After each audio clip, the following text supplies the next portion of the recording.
So, what does it really take to stand out online? That's the $1 million question, isn't it? And what we're really asking is what are the things that make us unique? And then how can we leverage those things in order to get in front of more of the perfect fit people and sell more of our offers? However, a lot of the advice around standing out online tends to be very surface level and rely heavily on things that will change or trends that will die soon. And none of those things are ideal or actually help you get results. So, in this video, I'm going to tell you what you really need to stand out online. I'm going to teach you the difference between primary and secondary differentiators, and I'm also going to tell you the three timeless differentiators that you need in your business in order to stand out and connect with more of the right people. Hey there, Danae Gaber here, and if we haven't been introduced, I'm a strategist for coaches, consultants, and creatives just like you, and I help you to articulate the value of what you do so that you can get in front of more of the perfect fit clients and sell more of your offers. If that type of content is right up your alley, then be sure to subscribe and hit the notification bell so that you don't miss out when a new video drops. As entrepreneurs, we know that standing out online is so crucial to our businesses because it helps us be seen as the go-to expert. It helps us connect with more of the perfect fit people who really want the solutions that we are providing, and it also helps us sell our offers with ease. But there's also so much noise online. So, how can we stand out more effectively? A lot of the advice that I see online around this topic focuses heavily on getting you seen or being recognized. And you might be thinking, well, isn't that a good thing? Well, yeah, recognition is important. Recognition is about someone seeing your content out in the wild and being able to say, oh, that graphic looks like so and so's content or so and so's branding or so and so's colors and fonts. And because a lot of the advice out there is around being recognized or being seen, we think that in order to stand out online, we need a fancy website or expensive branding like cohesive colors, fonts, and graphics. While none of those things are bad or wrong to have, standing out online is about a lot more than just being recognized. The most important piece of standing out is being remembered. If you want to be positioned as the go-to in your industry, it isn't enough that people see your graphics out in the wild and recognize that it's you. They also need to remember who you are, what you're about, who you serve, what problem you solve, and what transformation you help them achieve. The fancy website and branding don't help you get remembered. They help you get recognized, and these are what I would call secondary differentiators. What we need in order to be remembered is primary differentiators, and I'm going to tell you about the three primary differentiators you need in your business. But before we dive into that, I want to first define what primary and secondary differentiators are and what makes them different from each other and why we need both. Secondary differentiators are things that are mostly going to help you be recognized. These are things that can be replicated or copied, so they aren't unique to you 100%. Some examples of this are websites, branding, the platforms you show up on, your colors, fonts, all of those things. Now, before you brilliant humans come at me with pitchforks, I know and understand the value of branding and having a quality converting website. But again, these are things that can be replicated or copied. Someone can come across your website and think, oh, this looks really great. I'm going to replicate this exact design on my website. There are tools that help people figure out what colors and fonts you're using on your website. And even though having unique to you branding, colors, fonts, a nice website that helps people to convert into paying clients is really important, these things are not differentiators in and of themselves. They only become unique to you when they are paired with your primary differentiators. Primary differentiators, on the other hand, are things that help you be remembered.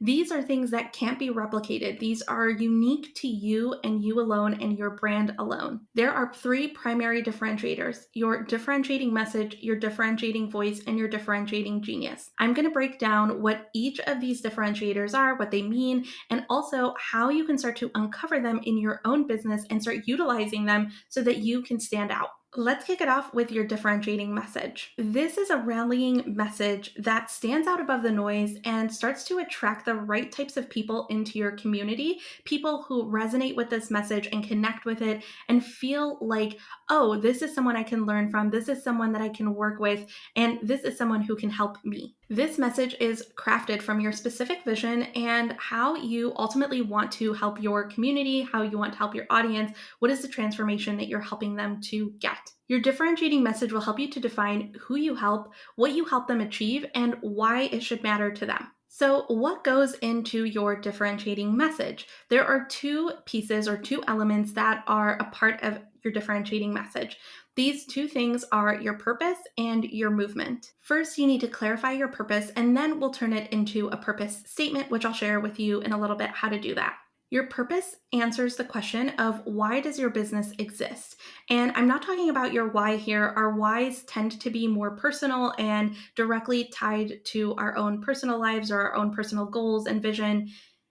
What I'm talking about here is purpose in regards to your ideal clients. Why does your business exist for your clients? Why should it matter to them that this business exists? So, your purpose is more focused on an external why as opposed to an internal why. Once you clarify your purpose and get your purpose statement written out, this becomes an internal messaging element that will guide what you talk about and what you offer and how you do those things. Now that you have this purpose nailed down and you've answered the question of why does my business exist, a very basic way to structure your purpose statement is my business exists to help audience achieve transformation. So where it says my business, you're going to insert your business name. Where I said audience, you're going to insert the name of your audience, whether that's established entrepreneurs, moms of toddlers, whatever that looks like. And where I said transformation, you're going to insert the transformation that you help them provide. I'll give you an example. Let's say, for example, that your company is named The Awesome Co. You are a brand and website design agency, and you help your clients show up more confidently and professionally online. So your statement would read, The Awesome Co. exists to help established entrepreneurs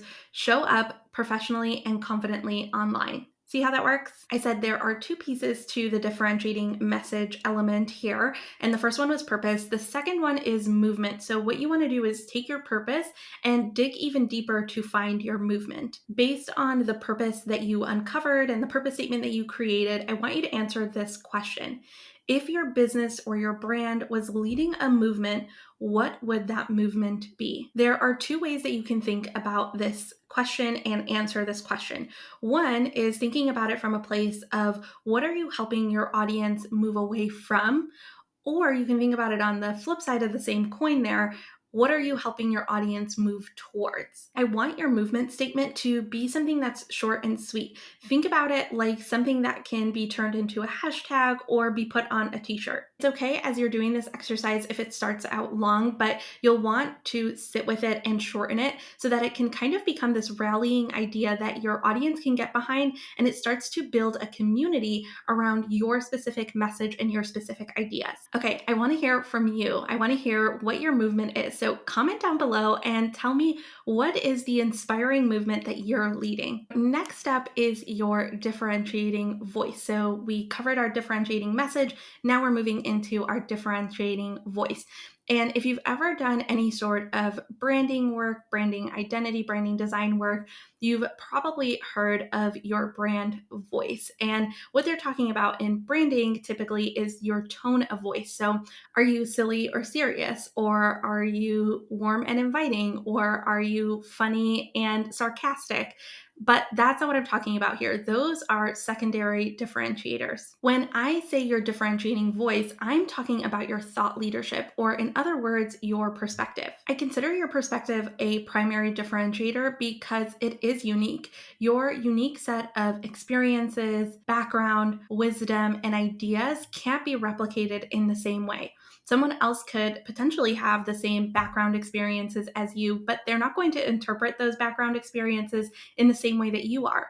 And so all of your unique experiences combine to create a very unique perspective that you bring to your work. Now, this differentiating element can be hard to figure out, and it can also be the hardest one to share. It can be hard to figure out because there is a lot of noise out there, and our perspectives can get drowned out in that. So the fix to that, and to make this process a little bit easier, is to reduce the noise. Getting to the root of our unique perspectives requires that we shut out the noise, that we tune out everybody else's voices so that we can hear our own. Your perspective needs you to tune into What are my unique experiences? What are my unique ideas? What are the things that I want to share and why do I want to share them? Why do I think they're important? And in order to do that, we need to become creators instead of consumers. When we are consumers, there's a lot of noise that clouds our own perspective, our own ideas, our own judgment.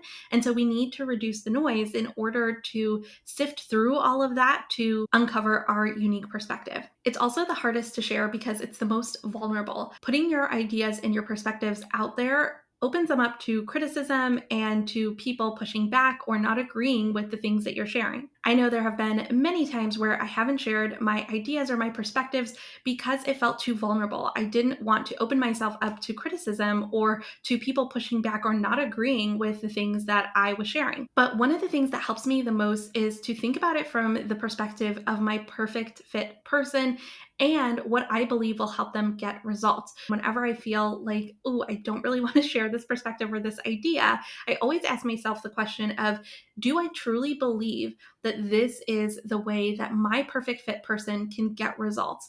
Do I believe that this idea is going to help them get one step closer to the transformation that they're looking for? If the answer is a resounding yes, then I share it. Hopefully, that helps you to feel a little bit less anxious about sharing some of your perspectives and ideas, because this is one of the most critical things that is going to help you to stand out and stand apart from other people in your industry who may be doing the same things or talking to the same exact audience that you are. Okay, so how can you clarify your perspective? There's a few different ways that you can get clear on your perspective, but I'm going to share a handful of questions that you can answer to help you get clear on what your unique take is on the topics you talk about and the problems that you solve for your audience. Here are the questions. Number one, what does my audience do that I know is not helping them get the results that they want? What do I think about that? I want you to sit with that question, jot down some things. You might have just a few things to say, or you might have a ton of things to say. Usually we have a ton of things to say. Second question is, what does my audience think that they need to have in place in order to get the result that they want? Or they feel like I need to know this thing first before I can get the result that I want, that you know just isn't true. What are those things? Write those down. The next question is, what does my industry say is the answer to my audience's problems that I don't agree with? What are things that other people in your industry might be saying, this is the way to get that result that you're looking for? This is the answer to that problem, but you don't agree that that is the way to get that result. Last but not least, this is similar to the last question, but could be potentially different based on your audience and what it is that you do. What does society say is the answer to my audience's problems that I don't agree with? Take a minute to actually sit with these questions and answer them and jot down some ideas.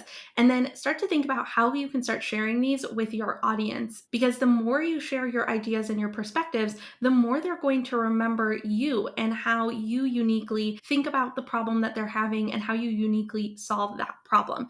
These are the things that are going to help you be remembered, not just recognized. We've covered your differentiating message, your differentiating voice. Lastly, let's talk about the third differentiating element, and that is your differentiating genius. Your differentiating genius is what makes your offer stand out so that your audience sees it as the only solution to their problem. The way I like to think about this is, what is your framework? Some other words you might have heard used to describe this might be your process or your methodology. When I talk about your framework, your process, or your methodology, what I'm really asking you is, what is the unique process that you walk your clients through in order to help them get to the transformation that they're looking for? Now, whenever I talk about creating a framework, a process, a methodology, I always get a ton of pushback because number one, it's the hardest piece to really develop and create, especially if you don't have a process and a system for how to create frameworks. Number two, people who provide one-on-one services or customize their offer for each client feel like, well, I don't have a process because my process is unique every single time. But That isn't true. There is a process that we all walk our clients through to help them get to the result. We just haven't written it down yet. I'm actually going to walk you through a process for how to develop your framework or your process or methodology, whatever you want to call it. You're going to want to take a piece of paper and lay it down landscape style so that you have the most room to work with. On one end, you're going to write down where your audience is starting from. And on the other end of the paper, you're going to write where they end up after they experience the transformation. So for this, you can either write descriptive words describing who they were before and who they become after the transformation, or you can write out a list of the things that they were struggling with before the transformation and what their life looks like after the transformation on the other side of the paper. I'll share an example once I share the rest of the steps. Now we have on one side where our clients are starting. On the other side, we have where they end up after the transformation. Then in between where they start and where they end up, I want you to write out every single step that is required to help get them to the transformation. Get as granular as you need to with this. Let me give you an example. Let's say that, for instance, you help your audience set up systems in their business. On the left side, where they're starting out, it might say struggling with setting up efficient systems and feeling overwhelmed. That's where they're starting out. On the other side, where they would end up, it would say fully systemized business and feeling a sense of freedom and control in their business. The steps required might look like define their values, define what they want their business to look like, audit their current systems, plan the systems that they need to set up and put in place. You get the idea. Now that you have everything laid out in this way, what I want you to do is take a look at the steps you've written out and start to group steps together that are similar or that need to be done together, and start to narrow down this list to 3 to 6 steps. Once everything is all said and done, you want to be left with a framework that has between 3 to 6 steps. You don't want it to be longer because that can become super overwhelming and also make it more difficult for you to talk about it with your audience. You may also need to sit with these steps and with this finalized framework for a little bit because things will shift and change. You'll get new ideas, you'll get better ideas, you'll figure out how to group things a little bit better over time. Once you feel like you have a finalized framework, I always highly recommend branding it and creating some sort of visual that allows you to showcase this framework so that it's easy for you to share with your audience, put on your website, and use it as a way to differentiate yourself from other people who solve the same problems or speak to the same audience that you do. That's all there is to it, friend. Now you have a framework that is unique to you. Okay, how are you feeling? Does thinking about your purpose and movement, your perspective, and your framework make you feel more confident in the work that you're doing and help you to see that you are truly one of one in your industry? Well, it should, because these are the differentiators that don't change, that are not based on platforms and trends that will come and go. They are based 100% on what makes you unique and one of one in your industry. These are the things that will help you not only be recognized in your industry, but help you be remembered and help you connect with the right types of people and convert them into paying clients. If you found this video helpful, don't forget to like this video and subscribe to my channel so that you don't miss out when I release more videos just like this one. Thanks so much for watching, friend, and I'll catch you in the next video.